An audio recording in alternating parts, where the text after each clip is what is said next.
حلمها تحكي العالم عن عظمة مصر، فقررت تبقى مرشدة سياحية.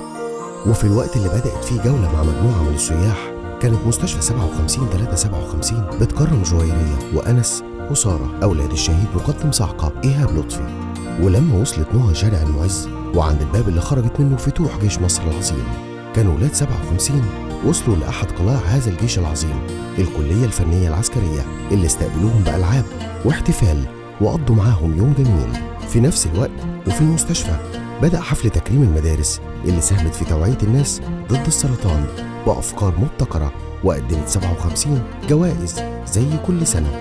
ولما خلصت نهى جدولها مع مجموعتها وبدأوا يتحركوا، وصل العالم المصري العالمي الدكتور مصطفى السيد لدوار 57، وسمع منه شباب الطب في مصر ازاي هو وفريقه على ابواب فتح جديد في علاج السرطان بجزيئات الذهب.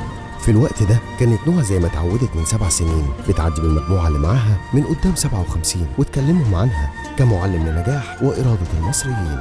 بيكم مستشفى 57 كبرت، وبيكم وبدعمكم وتبرعاتكم بإذن الله هتكمل مشوارها ومشواركم. مؤسسة مستشفى 57 357، رحلة علم هدفها الحياة.